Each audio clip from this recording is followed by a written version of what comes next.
Red Bull is in trouble, like big trouble. While they may have one of the fastest cars on the grid, I look at teams like McLaren, Mercedes, Ferrari, even to an extent Racing Bulls and Williams.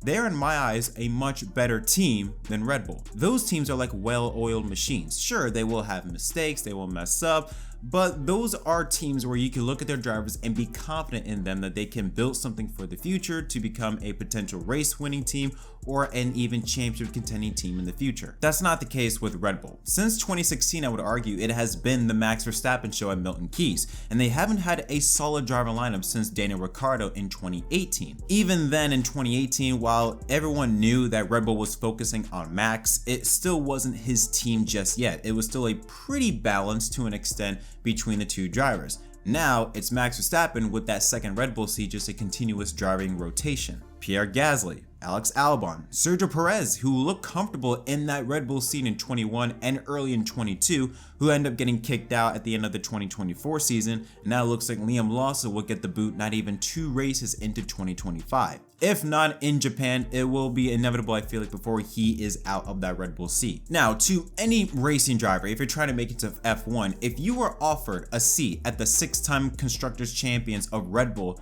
you would be an idiot, you would think, not to take that. Of course, why wouldn't you take that seat? But I feel like nowadays there is a shift happening with the perception of Red Bull. Yes, they are still a constructor winning driving championship team, but there is something off with Red Bull. Look at the drivers I just mentioned.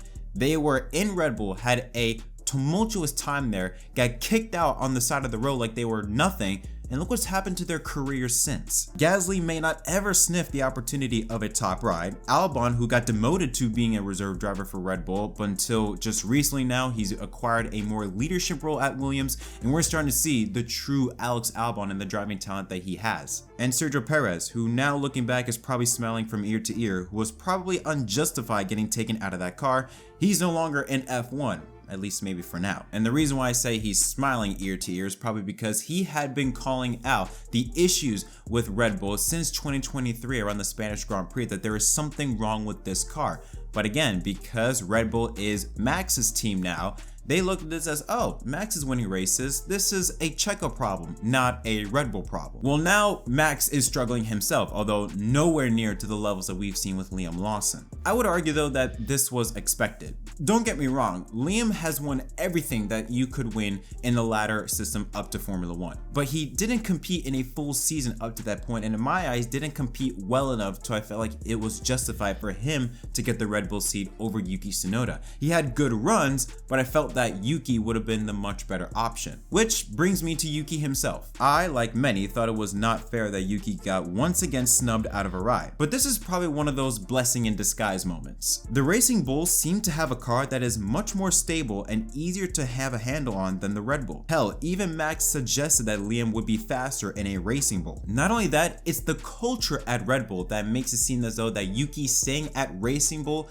is a blessing in disguise. I mentioned it's Max's team. Everybody knows that it's Max's team. Even the ones that are trying to deny it, we all know that it's Max's team. So of course, the car is going to be geared towards Max. Max likes a car that's very sharp on entry, that's kind of almost like what Alex Albon said, where you put the sensitivity up to the max. So yes, it is geared towards Max's driving style. And with the amount of drivers we've seen enter Red Bull and get kicked out like nothing, it seems as though that the only way you can stay at Red Bull is if you are literally a reincarnated version of Max Verstappen, which we all know is impossible, especially when you've been learning for years your own driving style. All of a sudden now you have to ditch that and be adjusted to someone else's driving style, which we all know is so difficult to do. And when you're in a cutthroat sport like F1, there's no time to sit around and try and find something new, try something different. It's you got it or you don't. And then you throw on top of that Helmut Marko, who will not shut his mouth and doesn't really know, in my eyes, how to connect with other drivers. Saying stuff that just applies even more unnecessary pressure on the driver than what he already applies on himself. And when that driver have seen that the culture at Red Bull, knowing that they will not hesitate to cut anybody off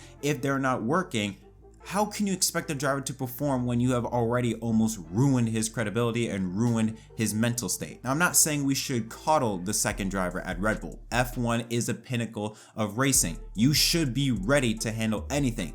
But shouldn't you have a team that also supports you? I look at Mercedes and Toto Wolff. That man adores Kimi Antonelli. So much so that I think Toto wishes he was his own kid at some points. But you can tell that driver feels love, and with a new driver coming into your team, you should make that driver feel love or make him feel like he is part of the team. The culture at Red Bull is you get adjusted to Max's style or you are done. And I feel like this puts future drivers at a crossroads. Any driver in F1 or just any driver in racing wants to have a shot at a top ride, at a championship contending ride. But if you look at what's happening in Red Bull, you kind of have to be foolish to not maybe second guess yourself. But there's an issue with that. If you do second guess yourself and you decide to not take the ride, there will be this mindset across other teams that go, maybe he's not ready for the challenge. Maybe he's scared of taking that leap to a contending team, and that will lower your stock value. So you're kind of damned if you do, damned if you don't. I want to end this off by saying this. With the likelihood that Yuki Tsunoda will probably go to Red Bull with Franco Colapinto replacing him at VCarb, I have one thing for Yuki, and personally, I don't want him at Red Bull because let's be realistic here. The definition of insanity is doing the same thing over and over again and expect a different result. We could be having a 5th different Red Bull driver in the last 7 years. Name me any other team on the grid that's gone through so many radical driver changes in that short amount of time. And if Yuki goes to Red Bull, which I think is a very strong possibility, we could just see the same thing happen again. Liam is not a bad driver.